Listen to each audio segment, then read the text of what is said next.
All right, good morning, everyone. It's nice to be with you all. I missed out on being with you guys the last time the Healthcare Association met.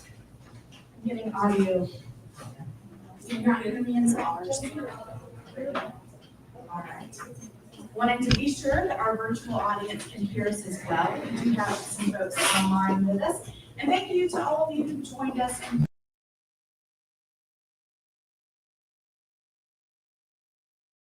liaison for Forsyth County Chamber of Commerce's Healthcare Association. And we're so excited to be rounding out the year of our Practice Management Roundtable series. So thank you all for joining us. We have a great content planned for today. The sustainability of this series is made possible by several entities who are championing healthcare, your sphere, your industry. Our presenting sponsor, Brandywine Printing, and our Healthcare Hero sponsors, Central EMS and Assisted Living Locators. I know we have Greg here with Assisted Living Locators. Thanks, Greg. And thank you for that boost. Felt like a cup of coffee, which I haven't had yet. But as I mentioned, our presenting sponsor today is Brandywine Printing. Derek Brooks, owner of Brandywine Printing, has joined us, and so I'd love to open it up for Derek to come and share a few words, along with, for our virtual audience, they're not aware, but the notepads that he shared with our in-person audience here this morning. Thank you, Laura. So I'm Derek Brooks, I'm the owner of Brandywine Printing, and I guess for those of you who don't know, we exist to help other organizations succeed, and we do that by providing print material that either improve their image or make them more efficient. So I'm looking around the room this morning, and there are more of you here that we do serve than that we don't. And those of you who we don't serve, we're patient. We'll wait. It's okay. So I want to just give you a quick little story about why I'm here. So healthcare is one of those industries that we have identified as recession-proof. And after the recession in 2008, it about killed us. We almost went out of business. And I said, I need to focus on more recession-proof business. And so I went to Laura and I said, Laura, do you have any opportunities? And she said, yes. Give me several $1,000s a year, and I'll let you talk to the roundtable, Healthcare Association Roundtable, Practice Managers Roundtable. There we go. So I did that. So this is the 12th time that I've stood in front of you, and it's working because a lot of y'all are letting us help you improve your image or making you more efficient with materials, which is what we do. So thank you very much. I just wanted, for those of you who are, I just want to say thank you. For those of you who aren't, there's time. So I usually get up here and tell a joke. I don't really have a joke today, but I do have an experience that you may find humorous. I'm not a golfer, and I had a guy say, I can teach you to golf. You will just come with me. So we go to golf, and we golf around, and he says, really, you only have one problem? And I'm like, well, one problem is I can solve that. So tell me what it is. He says, the problem is you are standing too close to the ball after you hit it. Thanks, Derek. You guys, please join me in thanking Derek for his investment and for sharing his experience. I think the golf story is a great way for us to tee up today's topic around mental health care. So thank you so much. In addition to the investments of these sponsors, we would not be able to host these sessions if it were not for the accommodations that our host and the Healthcare Association's presenting sponsor makes, which is Northside Hospital Forsyth. So I'd love to introduce from Northside Forsyth to come up and share some remarks on their behalf. Thanks for having me. I'm Kathy Gabbard, one of the directors here at Northside. I do want to do a couple shout outs. I know we want to jump right into our topic, but I want to make sure everybody sees Lynn Jackson, our CEO, is here today. I would love for Lynn to come up and make just a few remarks about everything what is going on. Good morning, Kathy. Thank you. I will be brief. Thank you guys for coming this morning, and thank you to those who are joining us online. This is a great forum for us to discuss healthcare topics, and we're so pleased to have our speakers this morning who have dedicated their time to come to us, but not only that, they've dedicated their career to mental health and are great mental health professionals and experts. I'm so grateful that both of you would come today and share with us. So thank you so much. We'll look forward to hearing from you. I think if you drove here onto the campus, which I'm assuming most of you do, since we don't really have another source for you to get here unless you skateboarded or et cetera, but you probably saw there's a bit of construction on the campus going on. And we have a new tower that's gonna be rising up, an expansion to our ER. We have a much anticipated parking deck coming very soon, and lots of other changes to our future in the next couple of years. So Northside Forsyth is continuing to grow and change, and it's really because of all of you. You and your patients and the people who continue to come here and expect the best from us, and we want to provide that to them. And then the other thing we have going on the other side of campus, because we wanted to kind of mess it all up at once, is that over here near the Women's Center, we have another medical office building coming up, and blessedly another parking deck. So we'll go from one parking deck to 3, so we'll go from, cars everywhere and not a place to park to hopefully having a little bit more plentiful parking, but I will never say it will be overly plentiful. I hope we fill every bit of it, actually. So thank you for what you all are doing with your patients every day and for helping us in this community to provide the best in healthcare to everyone that we serve. I'm especially glad to have all of you, but I do want to note that we have the executive director for our community clinic is here, Evan Shoemake. Evan, thank you to you and Karen. Karen's here too, his great nurse sidekick, and they are doing great things in our community clinic, so thank you for that, Evan. Y'all's hard work over the last umpteen years has finally kind of come to fruition, and y'all have a lot of great headway. They have a mobile clinic now, so there's a lot of good things happening on the front for our patients in our community and getting healthcare out to them. So I'm gonna let y'all go on to this topic that we're all anticipating. So thank you so much for having us this morning and for all of you coming to Northside. Thank you. I want to point out just a couple more intros before I jump into our speakers, just in case when we're done, if you guys want to grab certain people here. Amy Fisher is our new COO. If you'll please stand our way. So if you guys have any questions or need anything, see Amy after, and then Lisa Fletcher. You guys know she's one of our radiology leaders here. So if you guys need anything, and then one more kind of new in our community, Dr. Gill, wave your hand. He's palliative outpatient care. So just thank you for being here today. So just some new stuff here. All right, so let's jump in. I've got Nikeisha Whatley-Leon. She is a licensed clinical psychotherapist. Nikeisha has over 20 years of experience treating children, families, and adult populations. This experience has allowed her to treat patients in various settings, ranging from schools, courts, outpatient, and inpatient clinical settings. Nikeisha's clinical experience naturally led her in the direction of program development, community teaching, and healthcare leadership. Nikeisha is system director for Northside Hospital. She directs and oversees the behavioral health services for all 5 hospitals. That's system-wide. This includes outpatient services as well. Nikeisha has been with Northside for over 20 years, like I mentioned. So she's been here for pretty much her whole career. And we are thankful for that. Nikeisha has appeared on panel discussions. She's led workshops and lectures. She's vision. So Nikeisha has spent many years implementing a psych oncology service line for Northside. She also has served as a guest faculty and guest presenter for Yale University and American Psychosocial Oncology Association's Distress Screening Implementation Program. That was a mouthful. Wow. Okay.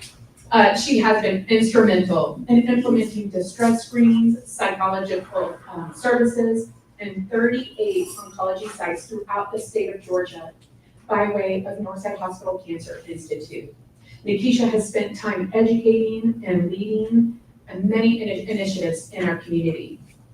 Although her passion has always been delivering direct care, She loves being able to make a difference on a larger scale. She enjoys traveling, spending time with her husband, Clifford, and her 2 sons, Cruz and Cash, and she values quality time with her closest friends and family.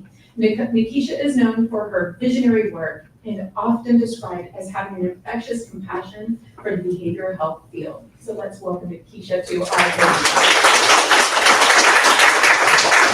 I can talk all day long about it. That was so sweet. I'm like, oh, who is that? Good morning, everyone. I'm really thrilled to be here. And of course, Lynn, we've worked together for many years and just, I love working with you and I appreciate your appreciation for behavioral health. And so today we're going to talk about practice when it comes up in your settings. And like we know, we're long past the day where we can say we don't see behavioral health or mental health. It is either going to be, or probably both, your personal life and our work. And so we used to be at a place where people would say, oh, we don't have to deal with that, or no, we don't have that. Well, those days ago. So, and I think it's because we've done a lot of work to decrease the stigma about it. And so it's not that it wasn't there, it's just that now we recognize it more, we're not afraid to speak up. So we've come a long way. So I'm going to introduce also Dr. Hall. Dr. Hall is our lead psychologist, and since we've had such an increase in mental health in the healthcare space, I promoted Dr. Hall to be the lead psychologist so that she can help with the employees. And so we've done a lot of work with just providing a lot of emotional support for our own and then in the community. So Dr. Hall, I'll have you come up and she'll start off the presentation and then I'll jump in because I can't not jump in. And then I'll do a portion of the presentation as well. So Dr. Hall.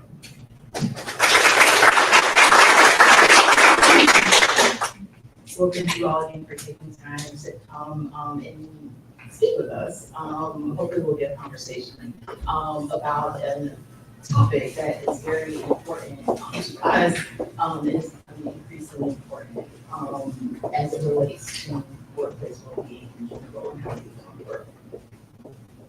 So today we'll be covering just some statistics on healthcare worker well-being. We'll also share some tips on how to support others. That includes staff members as well as patients you may be seeing in distress.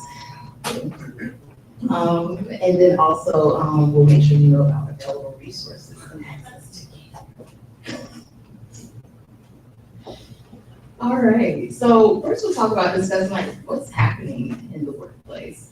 And I think just to be very plain, what we understand now is that the way that we approach work is not sustainable and it's not effective for everyone. It impacts our well-being when it's not as well. And so the majority of workers report that at least one factor of work is impacting their well-being, and we'll talk a little bit more about what those factors are. And they feel emotionally drained. They have challenges with that work-life balance. And then they feel like they're not recognized when it comes to their contribution to the workplace. This is a statistic that you'll see on the next slide as well, but 76% of the U.S. workforce endorsed at least one symptom of a mental health condition over the past year, which included a symptom of depression, anxiety, or burnout, which is not a DSM diagnosis, but we do understand it as a phenomenon that does have implications in our functioning, which other diagnoses can. And chronic work-related stress is associated with poor physical health and mental health outcomes for our employees. And so this is a view of just some statistics. Again, this is workplace in the U.S. in general as of 2021, and there's that statistic again. Can you jump in for a second? So as you can see, what I was just saying before, 65% have talked about their mental health, have talked about their mental health at work. I'm sorry, at work. So I was placing the emphasis is mental health. And so this is showing 65%. I'm talking about mental health to someone in work and passion. And so just wanted to highlight that, because it's increasing. And then companies are having to invest more in workplace for mental health, such as paid time off, mental health days even, and then mental health training. So you will hear people say in a joking manner that they need a mental health day, and I think you should listen. I think you should hear it. We laugh it off a lot of times, but I think you should definitely take heed to that.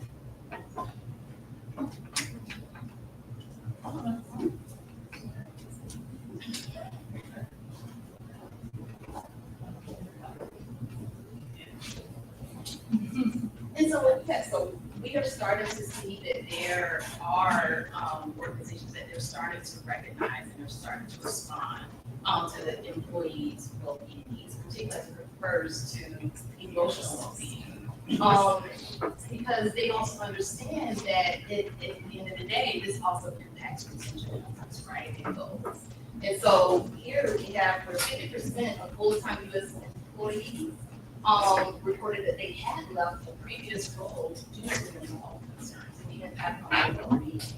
And it also affects, it affects that productivity, absenteeism, which is also an indicator of burnout, is on the rise, where we see that on an average, respondents that they miss 8 days due to a mental health struggle.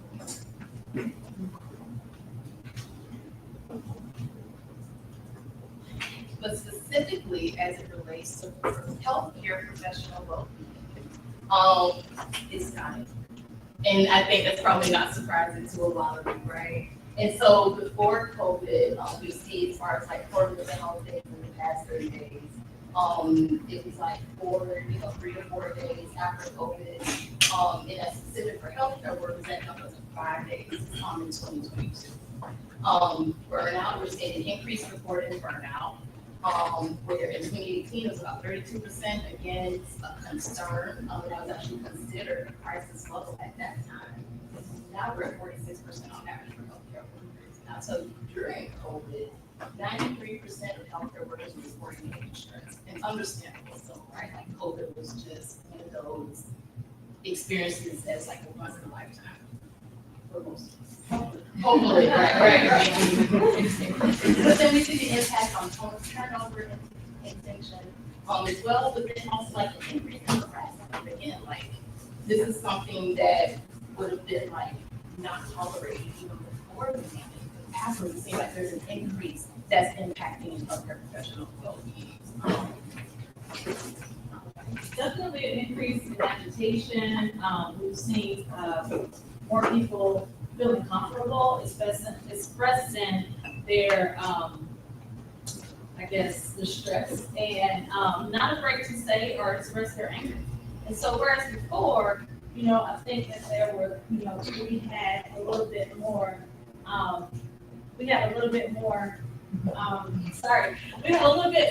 guess, awareness around where we express our anger. And so now we're seeing that it's moving out into the workplace. So.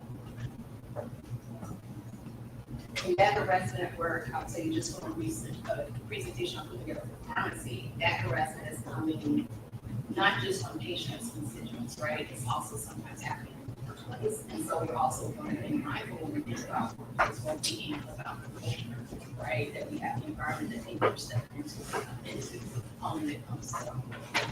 You hear a lot about workplace violence.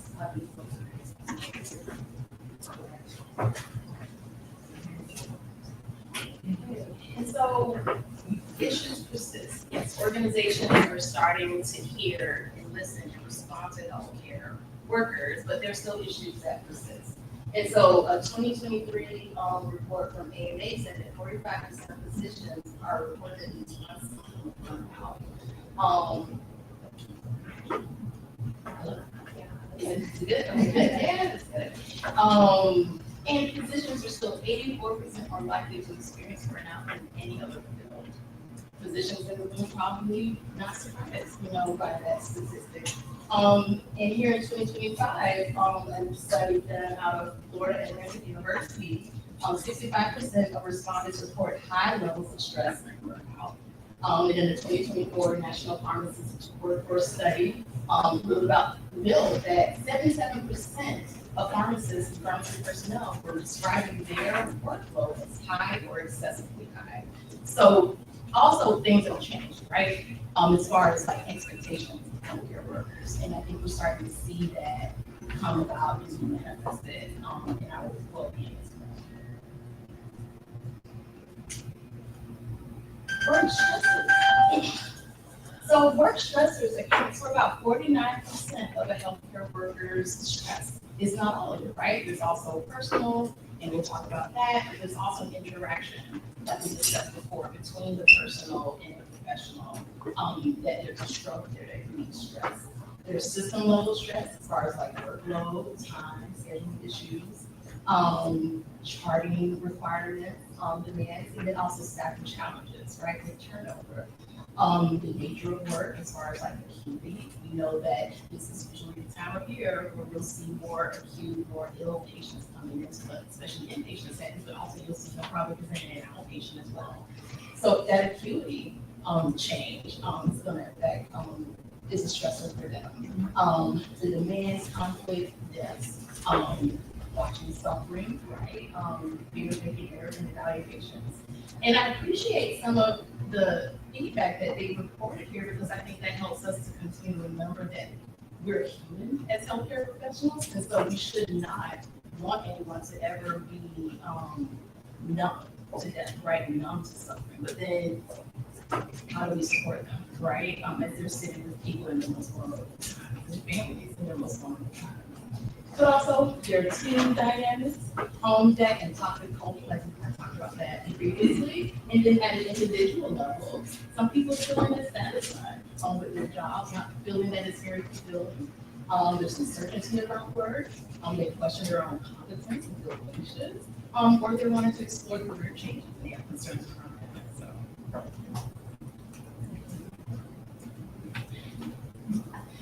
Personal life stressors account for 32% of healthcare worker stress, right? And again, family, right? And so family can include our spouse, our child, parents, older parents, relationships, parenting, including the experience of deaths. This all this round recently for a unit where 2 of the team members had experienced their own personal deaths, right? And that was starting to impact them at work. So we'll talk about bonus rounds in a little bit, but we go into chain and we take care of and figure out how to support them in the workforce as well. But with the families, like, we experience the things that the patients that we've helped experience as well. But then personally, right, we have our own health issues. We get to your own mental health. Some of those are mental health concerns that come from work. Some of those are things that we bring to the part of us. Housing, relationships, again, what we would expect is like a daily life stressor, but it is a stressor as well. Okay, so something that I think we should always be aware of is that anytime that we're dealing with other people, I would argue that 50% of our personal life is part of our stress, but I don't have research to back it up. I don't know how you can turn off what's going on in your house. Like, you just got out of your car and then you're like, oh my God, I'm at work, and then you're like, it's playing in the background. And so, especially when you wear multiple hats in your family. So I would argue that it's 50%. But anytime that you're dealing with human beings, you're gonna be triggered by your own stuff based on what you're seeing before you. And so I think it's important for us to recognize that some of our employees may be triggered emotionally by patient care. Okay, and so what that means is that for example, we may have a patient that may have a bad prognosis or have a hard time adjusting to the news that they just heard. So then if an employee is dealing with that patient, and they have some unresolved stuff or maybe a similar experience in the past, it can trigger their emotions. So I think that's just something key when we're like, well, what's wrong with her? What happened? So, sometimes just be mindful of what may be going on in their personal life, maybe what have happened Just being a little bit more, having a little bit more grace, I guess. Maybe that's.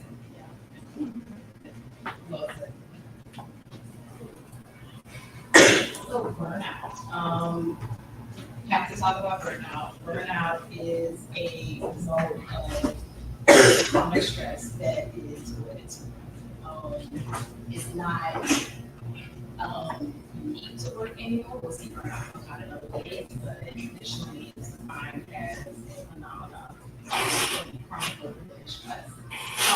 Symptoms that an individual might experience, like chronic fatigue, there's a sense of dread about work, feeling withdrawn and detached from others, difficulty focusing or concentrating. Working now that you're here. What are we talking about, I stress? think you know that's. Jesse, how's your mental health background? It's great. I'm like, For those of you that are online, we're having technical difficulties. And so we just had I think the god of technology walk in. He graced us with his presence. Yeah, I'm working on that, so, yeah, we all share. Thank you. And we will share.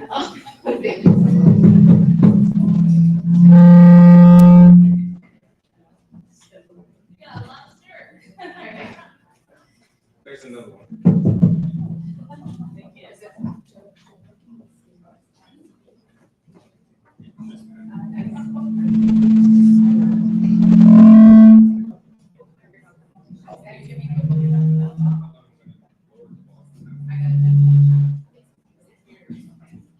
Sorry, guys. We love technology.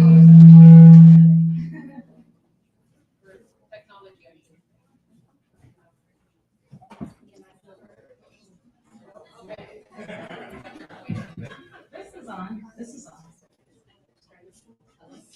Right, there you go. All right.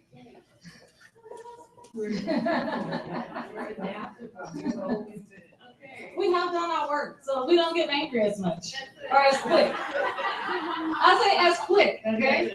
Sometimes I'm like, what is going on? All right, so difficulty focusing, and noticing that they're making more mistakes than usual, but also the sense of drowning. Another symptom can be feeling irritable, again, anxious, overwhelmed, but then also sleep disturbance. Typically, is insomnia that we're seeing when it comes to burnout. But then there are also physical health symptoms that individuals may talk about or have complaints about as well, including frequent headaches, chronic GI issues, muscle tension, elevated blood pressure, and being more susceptible to things like cold and flu.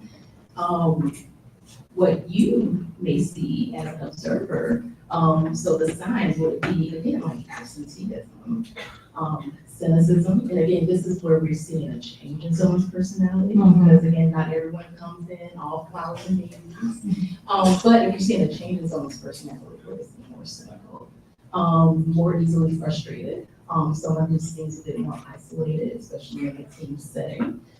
Difficulty keeping up with workplace demands, so a decrease in productivity, but then impaired compassion and empathy. Like, that's our bread and butter as healthcare providers, right? Like, we get compassion, we're empathic. I think the most common thing that I've heard from healthcare workers when I've asked, how does your stress show up? Then they'll say, I get really short with people. And so that's, I think, a key way of noticing that someone may be tapping out.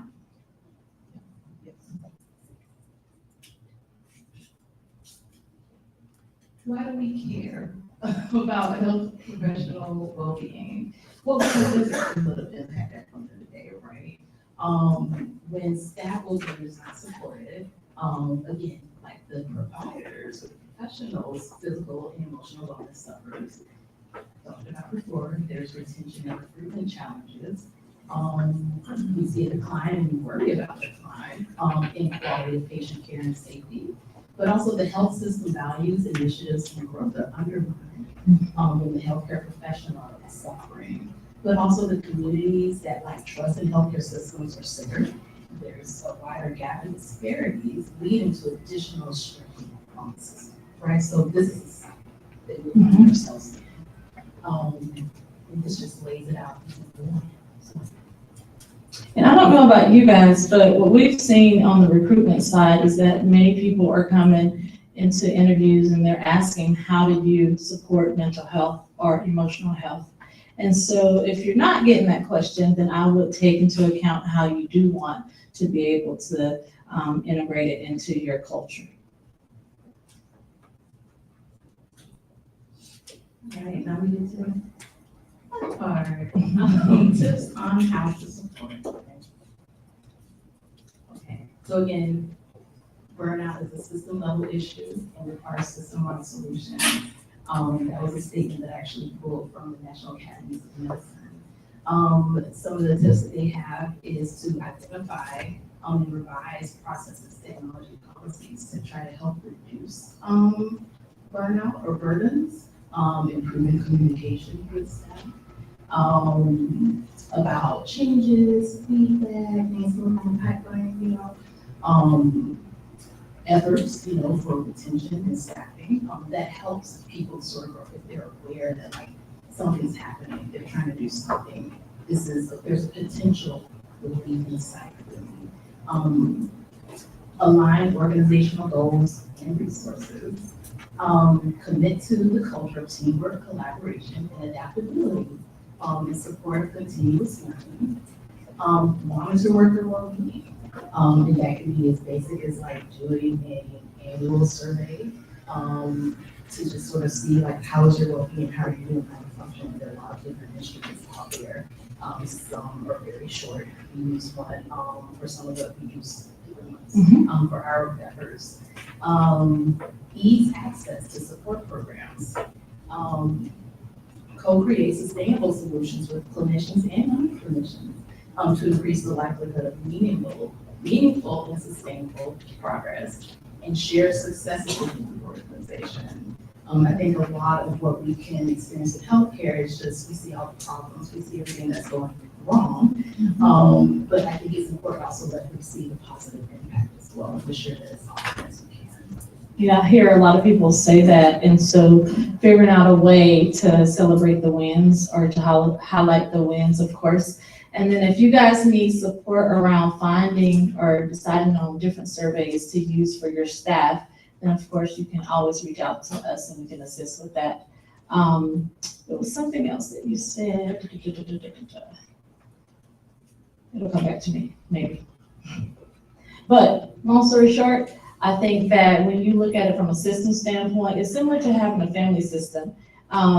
It's always gonna come throughout every layer of the workplace, and that includes yourself as well. So, so we're not exempt from mental health, basically.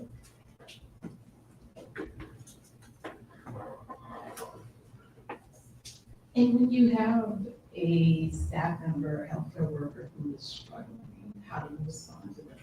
So we have some tips on some ways to respond. And I think, just being empathic. So to Nikeisha's point earlier about like showing grace when someone is in the workplace and maybe they're struggling, right? Or maybe they're just more serious and they're uncomfortable, or they're more cynical or withdrawn, showing them some grace. With empathy. Empathy refers to the ability to intellectually and emotionally understand someone else's perspective, how they feel and think, and have the capacity to directly relate to and share those feelings. I will say as a caveat, I didn't have this, though, if you're just standing back as an observer and you're not engaging and nurturing that connection with someone, it's going to be really hard for them to know that you hold empathy for them. And so I was on a unit this week where there was a professional, and again, like I think we have these wellness champions throughout the system who do a really good job of promoting and supporting and nurturing their fellow workers. And she said, like, I have a hallway where I'll bring someone to just be like, are you okay? How are you doing? Is everything all right? For another person who is struggling to be recognized and seen and acknowledged, that makes a big difference. But that means even when it looks like that wall is up, to be willing to do that check-in with them. And so these are some examples of what an empathic response would look like. Hey, I'm here and I'm with you. You know, yes, I hear what you're saying. I understand how irritating and frustrating that experience must have been. I'm here to listen, not to judge, you know. But also, I don't know how to build, you know. But I'm here to assist you anyway. I think it's a fine line between being empathic and becoming a therapist. And so you wanna be able to be present, but you also wanna be able to draw the line when there's too much information being shared, right? And so I think it's key, the last sentence is that I am here to assist you in any way I can. And so connect them to resources and not taking in all the information because that's kind of weird. And it feels weird. And you don't want to know all their stuff. You know, it's not our place to know that. Well, it's mine because I'm a therapist, but not your place. But it shifts the dynamics. And so as a leader, you want to put some parameters around how much information you know. And even with the staff, you have some natural, almost like therapists that untrained therapists that work in the workplace, and they tend to know everybody's business, okay? But this is a good way of even teaching them how to have boundaries with their peers too, because that's not their role.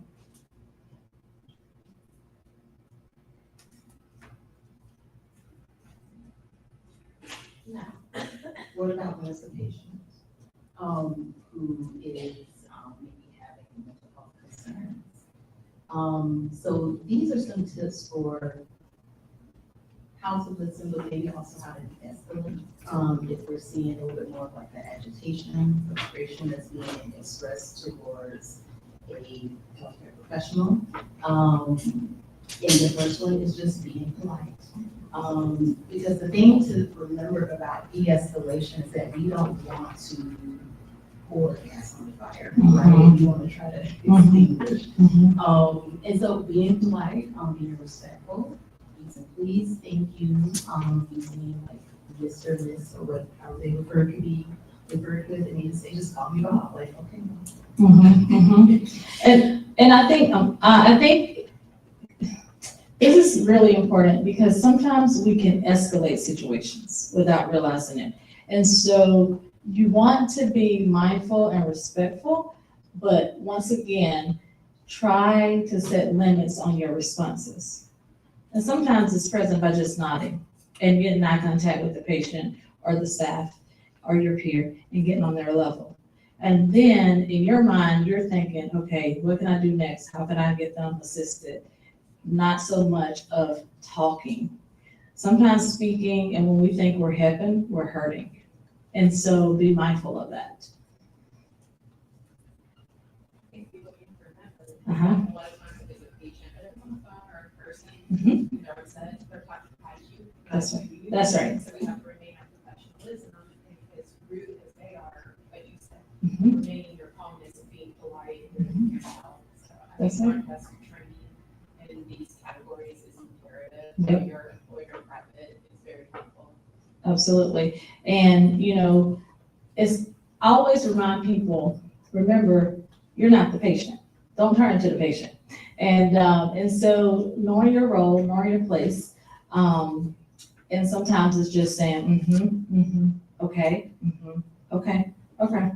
You're not agreeing with them, but you're making them aware that you're present with them.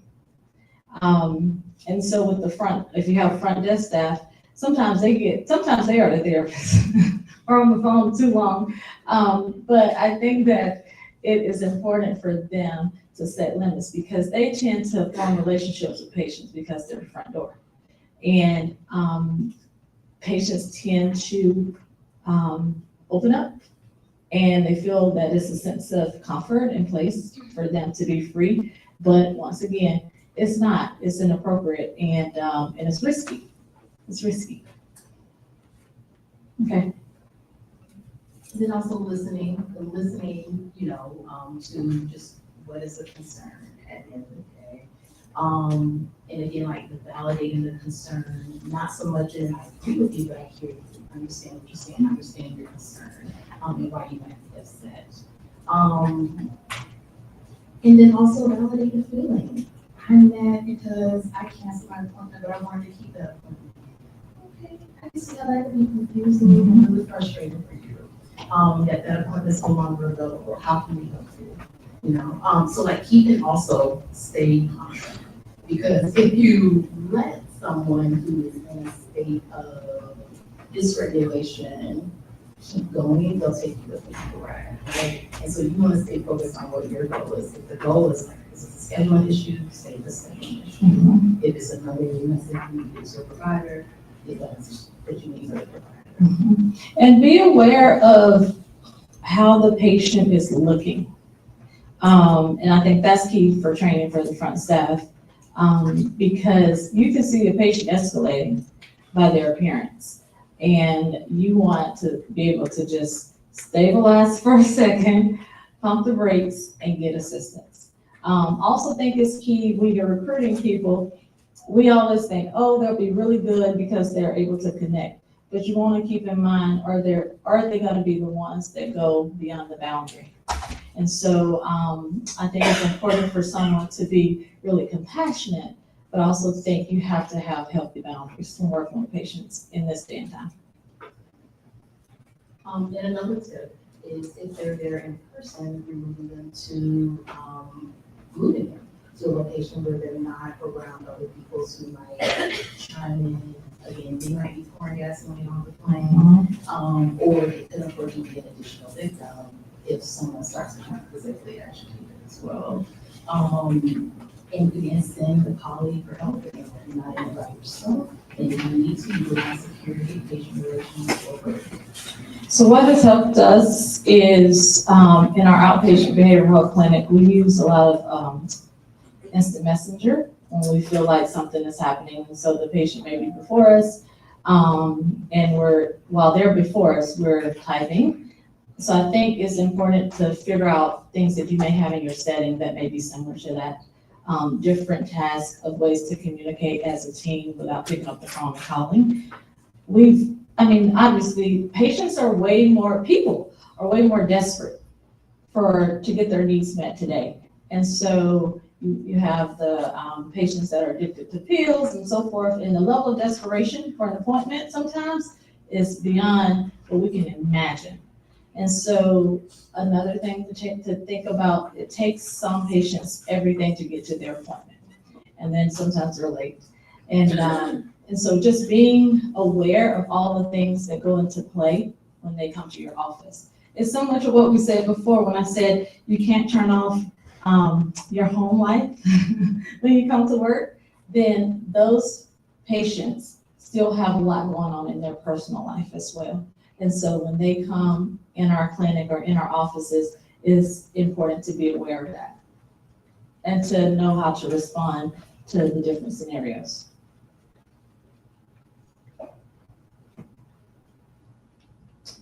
All right, so this is what we do for Northside and how we support the system. And even if you're not an employee of Northside, this is available to the community. We have a 24/7 behavioral health crisis line. And that crisis line, my leaders want to kill me because I'll make them rotate it. But they're on call and they carry that phone and they're able to assist with any type of behavioral health crisis. And even if it's sometimes physician practices call just because they want to get resources or an appointment. So I think that is key for you guys to have that number. I think we have it listed somewhere in the slides. So that is a big, I think, tool and something that can help you guys when you're faced with a behavioral health crisis. And even though we're based out of Sandy Springs for the most part, we can still assist. We've had someone driving up 400 coming to Forsyth that was suicidal and was able to get them to pull over, get the police there, 1013 on, and the rest was history. So we can be really creative with intervening. This is how we have learned to manage those crises in the outpatient setting. And we've used this protocol for many years, many years. And so what it does is that it breaks down the different patient types and how to approach those scenarios. So for instance, the first one is if you have a suicidal or a homicidal patient or impaired judgment, someone unsafe to allow them to leave, and then they're expressing a risk to themselves or others, obviously.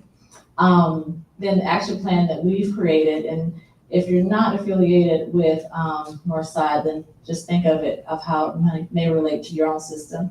But if you are, then, and if this doesn't apply, then you can reach out to us and we'll help you. Call security for your building, if available, to alert them of the situation. Follow your department's chain of command, communication, notify the MD if available. Do not leave the patient alone. Have a rest room protocol. So anytime that you have that patient type, you don't want to leave them alone, obviously. And if a lot of times they'll say, I gotta use the restroom. Well, you guys don't have to go through the literature protocols. So you want to make sure that they are having that one-on-one observation. So sometimes you put the foot in the door so that you can step in if you need to, but do not shut the door. Then our crisis line number is 404-274-1109. And that's the crisis line that I spoke of. And if your office is within a mile radius of Northside, then someone from our team will come out and do a face-to-face assessment when available.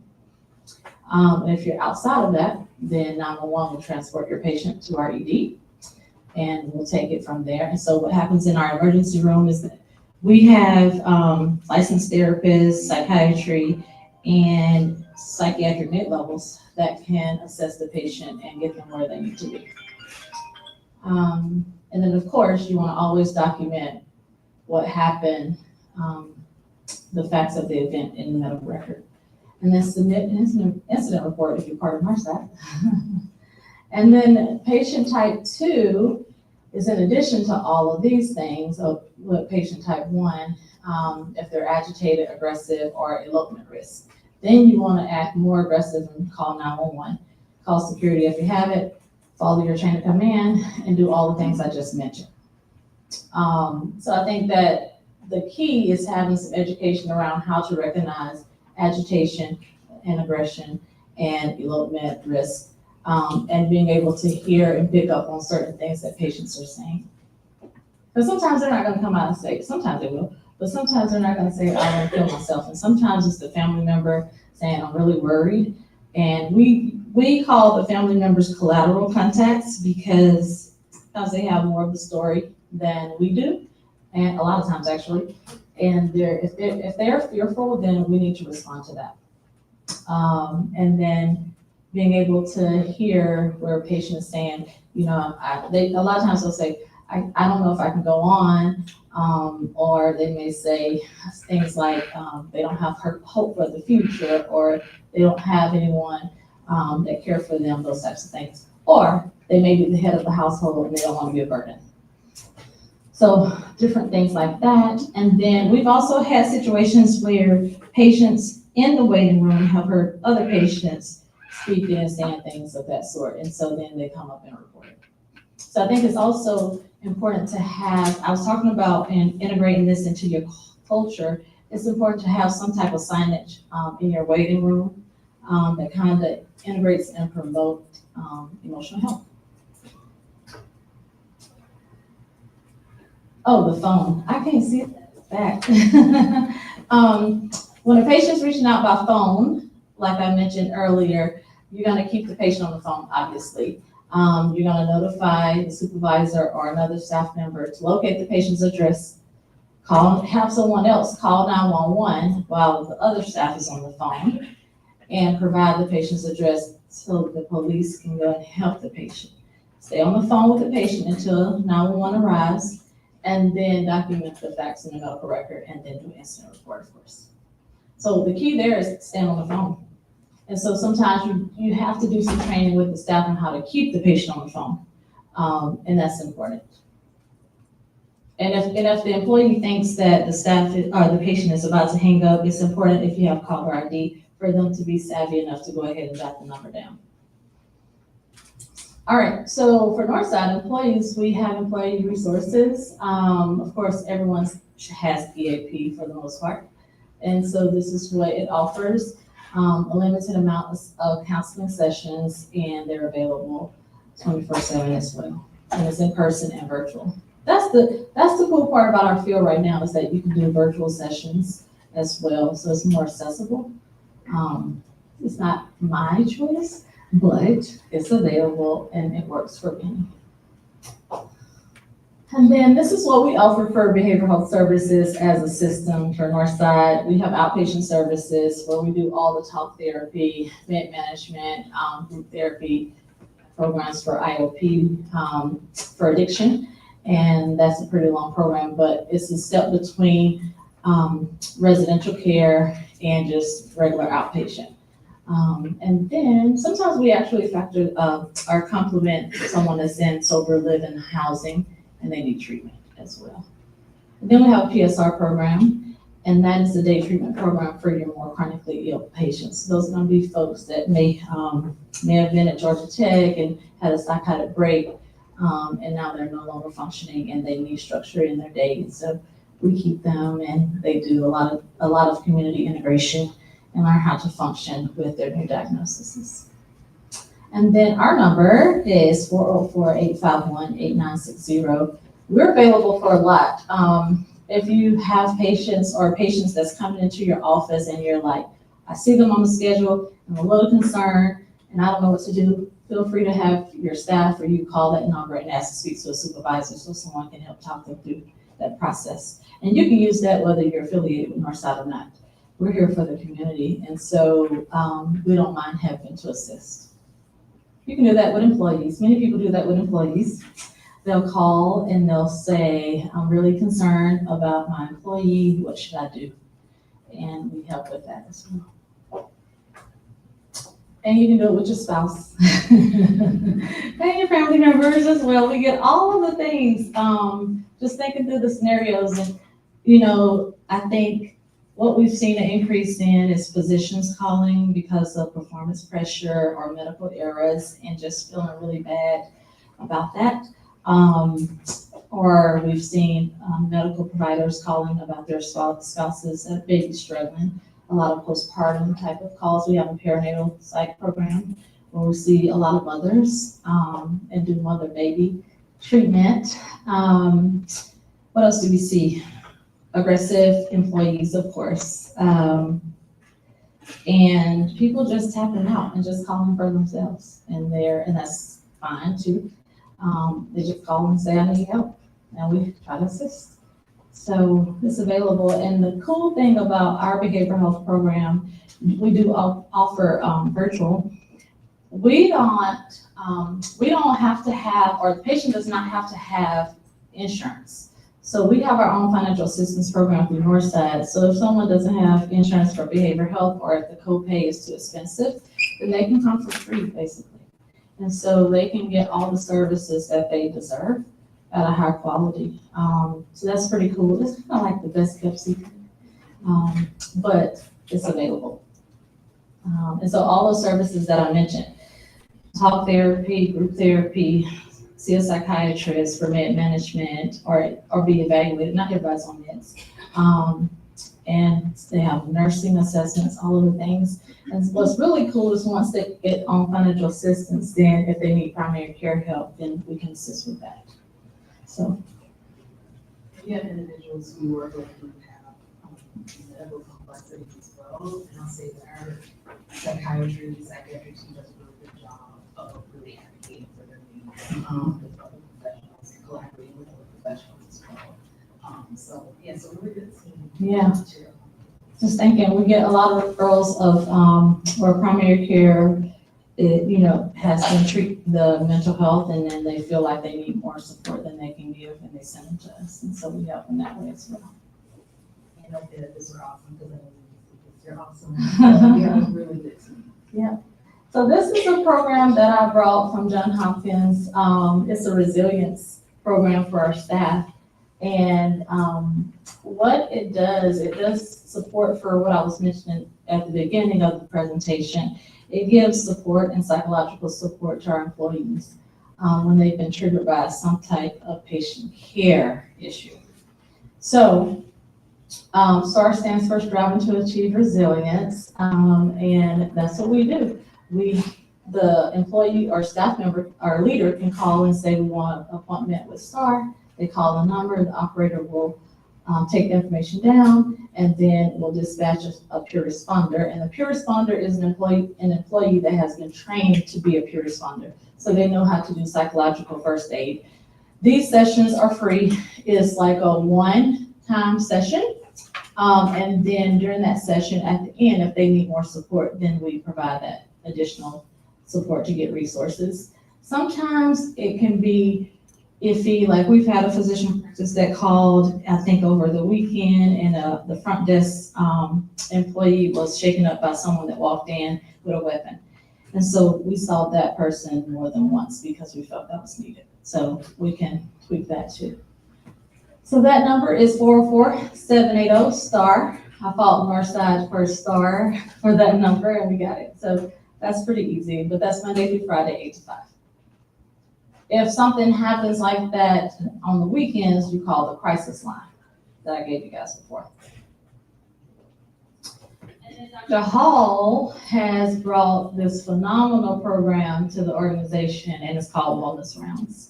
And I will let you speak to that, but I want to say, if you're not part of Northside, then take note of how you can formulate something similar in your setting. Okay. So, yeah, very proud of this program. So, it evolved from a subgroup retention task force at Northside, where they received feedback from staff members on the aid, right? How we might better support them. And one thing that kept coming up was they wanted to feel as though they were easily supported.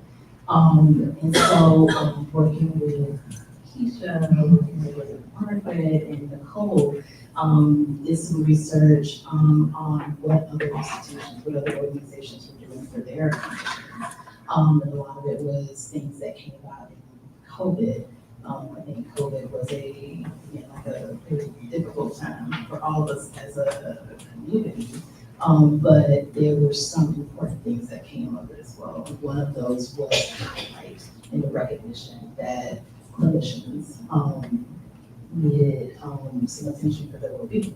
And so we developed the Wellness Rounds. It's an interdisciplinary effort to proactively engage staff and employees who are providing direct care to patients. And so we meet with nurses, we meet with techs, we meet with the lab, we meet with pathology, like we'll meet with anyone because we recognize that one discipline's challenge is going to look different than another discipline's challenge, right? And so we initially started out with like our more acute units, and we still meet with our acute units, but it's also expanding to other units as well, where we go as a team, and the team consists of behavioral health, chaplain, a patient relation workers in the middle, a STAR peer responder, and we'll go there as a unit to engage in a check-in. And it's typically brief, so we 15 minutes, we're pushing it to 20 minutes now. I think, because staff members have a lot to say. And I think they appreciate having an opportunity to have someone come to them as opposed to them having to do a lot of seeking out and all of the additional emotional, cognitive energy that's involved in that. And we address burnout, so we're there, we're meeting with them, and it's generally like, how are you doing? But we're also listening out for concerns about burnout as far as like workload, staffing challenges, team cohesion is strong, but then a little bit challenged. And we're thinking about ways of giving suggestions on, ways to improve those different aspects of functioning. And sometimes staffing challenges is based on things like we had one where they're like, well, someone's retiring and I'm going to get leadership, and it's a good leader, but it's still different, And so I think the transition and change, can be a stressor, it can be a mixed stressor. But we're also fostering and encouraging a culture shift. So before we talked about how, it was the survey I shared the data on where they talked about toxic culture was one of the system issues. that was impacting them. So we're also encouraging a culture shift, right? That is really about being a leader that's oriented in promoting well-being, supporting well-being, for their staff members. But yeah, it's been a really great initiative.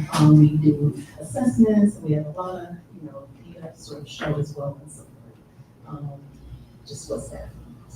So what's cool about wellness rounds is that as the staff tend to speak, then they tend to connect.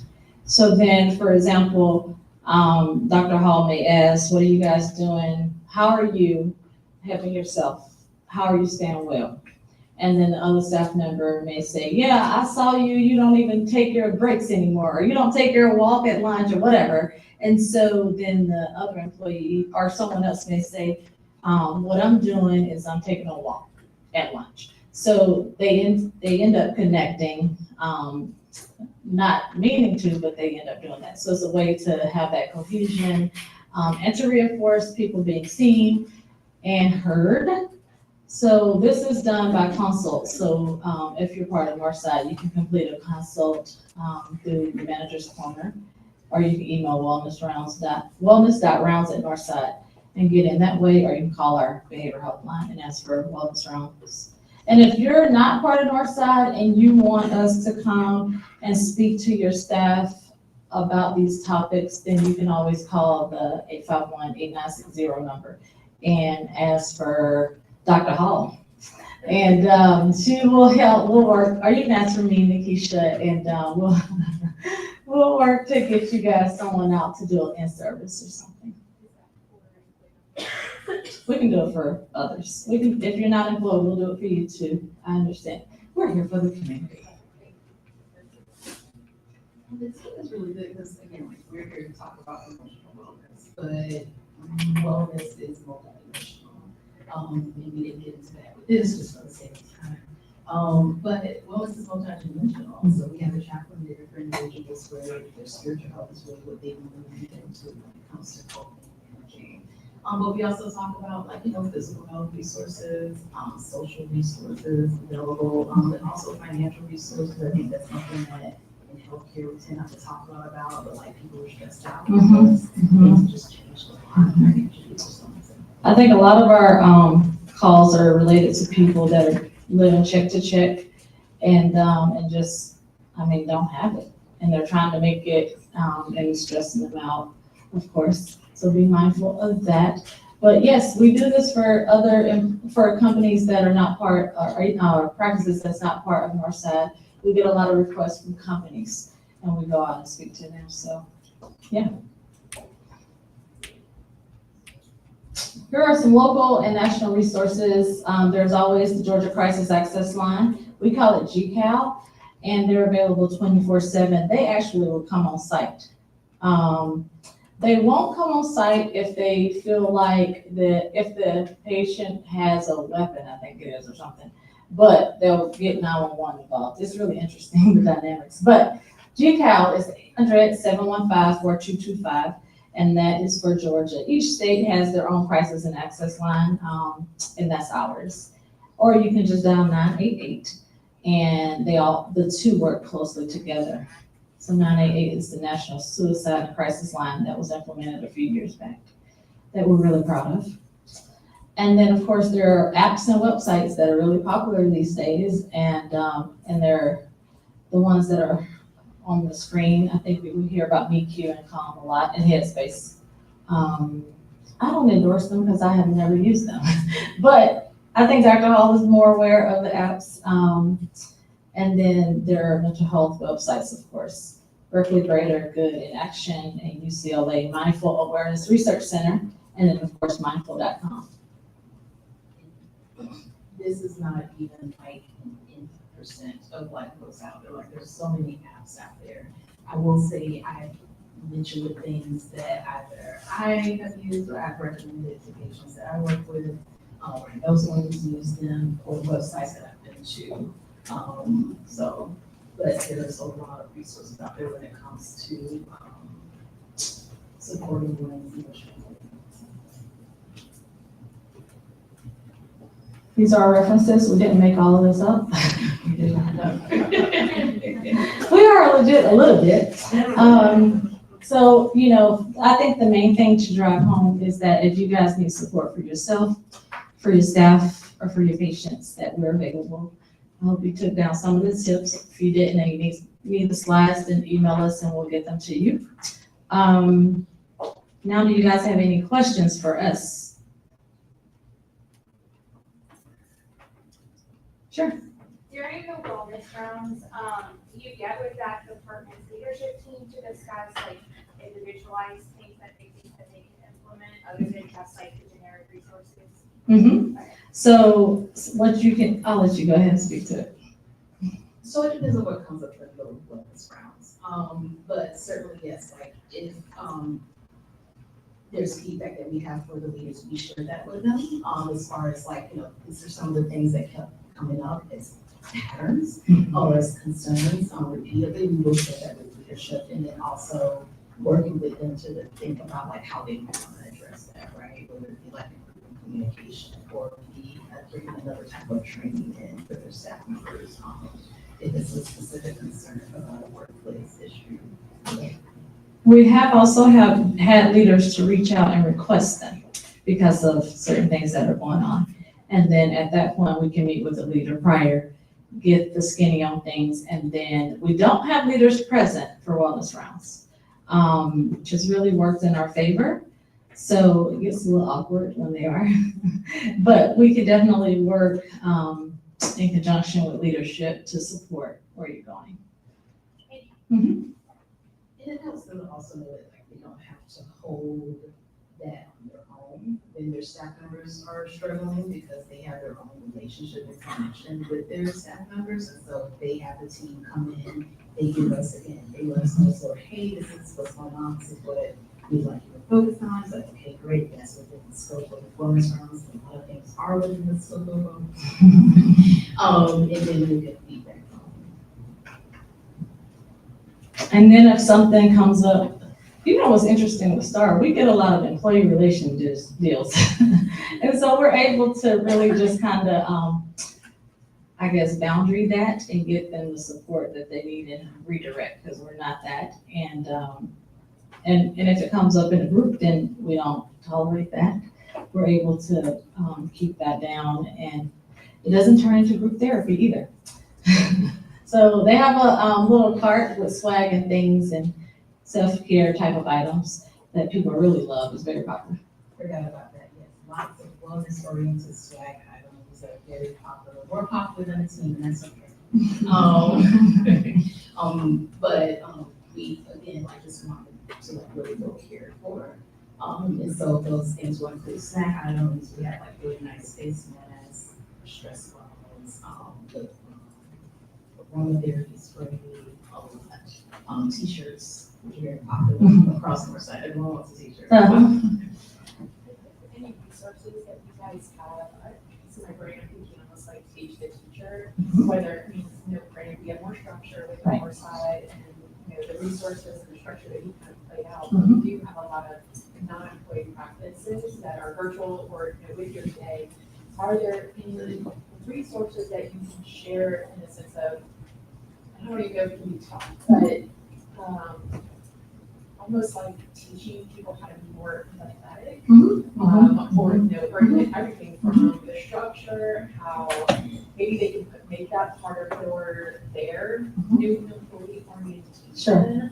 Because we are seeing a lot of employee to employee, Yeah. be aggressive, Yeah. but Yeah. physical. Yeah. And if there's tools that maybe they're ahead of it, but first I always think, are there key things when you're interviewing Right. someone? Are there key things that you can't ask Right. personally, but are there key things that maybe you can share or resources from identifying that and maybe not hiring somebody who could turn out to be super challenging? And then of course, maybe, you know, you get that person and maybe there's like an onboard or orientation. Some of we have orientation, but it's very different. Yeah. But I always think I always try to keep them in mind because they are also a part of our community That's as right. well, and they don't have the same resources. Sure. So if there's anything I think we can do to support those practices in the even if it's a big tool, they can always simplify it for themselves. But, we just think like if we can teach the office manager and if they can incorporate it, into their location or locations, I think maybe that could also help across the board, because we can start from the top, and come down. Sure. Could be super helpful. Sure. And I know there's some things you can't be. No, but there are some things. We have, I have our leaders that are trained in psychological first aid. So that teaches a lot of de-escalation, and we can come out and do that. It teaches a lot. And that is built for people that are not in the profession. Okay, so they're certified to do that. And then as it relates to like red flags with interviewing, we can tailor something to your needs. So if you have certain situations or scenarios, just reach out so that we can meet the needs of your staff or your leadership team. And the other question was teach the teacher. That's more of the STAR program. And so you're basically doing like peer-to-peer type of training, and we can get some resources for that. What number, if they're looking, obviously they have a star number that they can call if they want that. What is like a Psych 101 or de-escalation? What number is the best number for them to reach out? Or should it just go all, because this is kind of where I teach the teacher, should it just go to the star? You do math? I'm gonna have y'all call Dr. Hall. And I think, I looked at you twice. You didn't pick up on that social cue. You didn't read the room. We're gonna need a separate double number for that. That's a training, how to read the room. So, Dr. Hall, and the reason why I say call Dr. Hall is because I don't want you to have to go through too many channels. So I don't know your direct line. Well, just like it's email Yeah. there, because it would allow you to vet and figure out the right resources to respond by that. So email would be good. So it's Shante.hall@northside.com. That first name is CHANTA.hall as in hallway at northside.com. Or you can call me at 404-851-8588. 404-851-8588. And then me and Dr. Hall will work to individualize what you guys need for your setting, or for your team, or for you. There's so many layers. Yeah. Your provider, to the office managers themselves. Yep. To supporting the staff. That's not full burn. All the way through. All the way, yeah. And then you have those employees you hire, and at 91 days, you're like, who is this? Somebody else shows up and they're dressed different, they look different, and they're talking different. So we can help you with that too.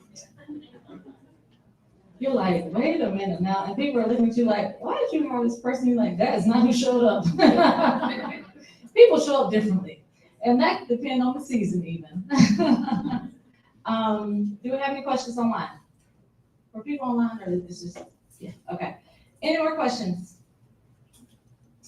I appreciate you guys. Thank you guys for creating a space where we can decrease stigma around mental health and emotional health. If there's anything that we can do to support you, obviously we're here. I hope that we have not bored you, and I've given you some humor along the way. But my goal is to decrease stigma and make it more normal and acceptable. So thank you guys. Thank you, Dr. Hall, for letting me drag you along. And I appreciate all the things that you're doing in the community. Thank you. Thank you both so much. What a fabulous session. And thanks everyone for hanging in with us. I know we went long today, but such important topics. Really quickly, did just want to make sure that everyone is aware of, Nikeisha talked about the best kept secret at Northside. I'd like to say the second best kept secret at Northside, which is the Healthcare Association's annual holiday social or mingle jingle. You have flyers at your seats. Please plan to join us for that. It'll be a much more lively time than today's morning meeting. And these flyers are designed for you to take back to your practices and put them up. There's a QR code and all of your team members are welcome. So please help us get that best kept secret out. And then really quickly, we'll do some raffles for folks who are in the room. So Alexa can close out our virtual audience. Thanks so much, folks, for braving the